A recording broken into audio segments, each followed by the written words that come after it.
What's going on, world-class athlete? What is the key for you to hit your two-handed backhand with effortless power and consistency?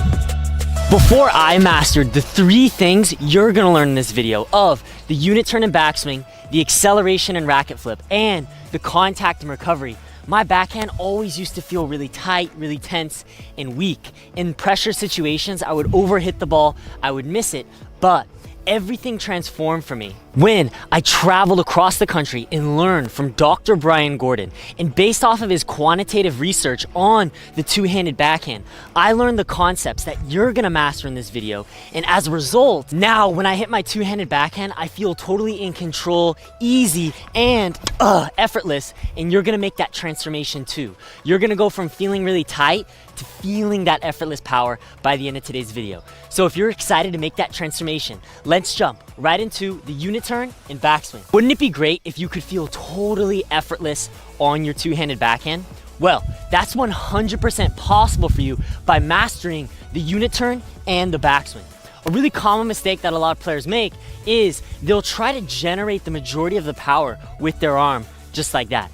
But on the pro two-handed backhand, on the Djokovic backhand, the majority of power is gonna come from the core, the legs, and the body going into the shot just like that. And that's only possible for you by mastering this unit turn. So the step-by-step process for you to master this is it all starts from the ground up. As you identify your opponent's shot, you're gonna land a wide split step and turn your entire body as a unit, adjusting with your outsteps to the ball. The key checkpoints here are that you want to rotate your torso at least 90 degrees to the oncoming ball. The majority of footwork patterns that the pros use on the two-handed backhand, particularly Djokovic, is going to be into a closed stance. This allows you to get that maximum core rotation and power from the core as you go into the acceleration. So to recap, you're going to land that wide aggressive split. You're going to rotate your entire body as a unit until you're about 90 degrees to the ball. From there, the last piece, you want to have your arm, your right arm straight and relaxed, set at about 630. If this was 6, this was 5, you want to be at about 630 right there with the left arm bent.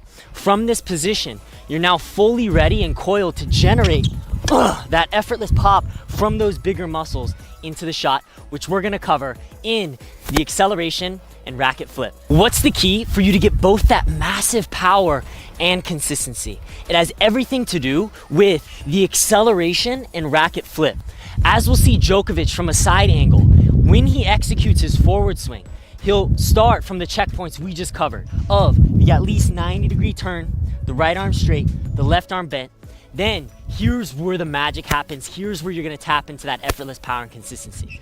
Watch how as Djokovic accelerates, he's gonna start from the ground, driving his right leg, turning his core, and then pulling with his right. Now, as you pull with the right, what you wanna feel, and this is what really allowed my backhand to transform, to start feeling so much more pop going forward into the shot. And as you accelerate, what you want to feel is a stretch in your back shoulder and your lat muscle.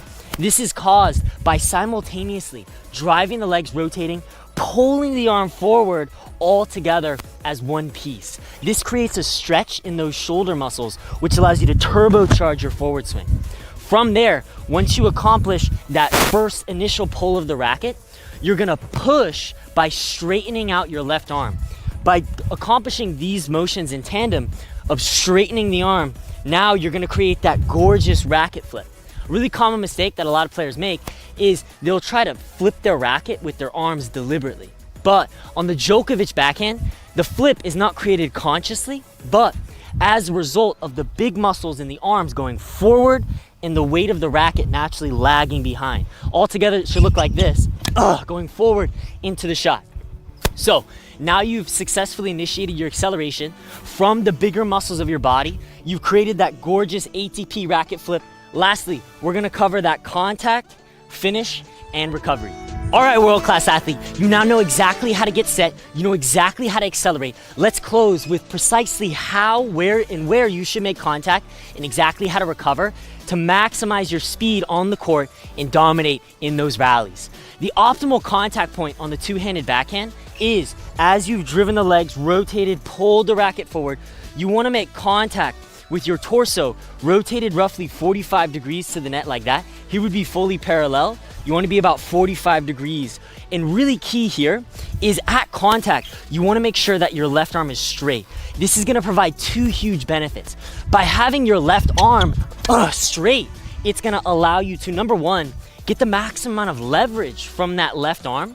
And number two, allow you to generate the maximum amount of topspin with the surface area of the racket from the shoulder internal rotation. Really common mistake here, and what I used to do on my backhand is I would really tense my arms in and bring my arms close together like that. And although you can hit a decent shot, it's gonna really impinge those muscles and not allow you to tap into that really amazing, effortless experience going forward. So now that you know exactly how to make contact, the optimal way to recover is basically gonna look something like this. As you hit the shot, you're gonna take a drop step, a cross step, and then a shuffle step back. By executing that footwork pattern of the closed stance pivot, contact, then drop, cross, and shuffle, it's gonna allow you to immediately get back into the center of the court while generating that power and fluidity. So athletes, I hope you guys absolutely love this video. I so wish that I knew these three keys when I first started playing. It would have allowed me to improve my backhand at such a faster rate. So, as always, make sure you click that like button, click that subscribe button, and I'll see you on next week's video. Let's go!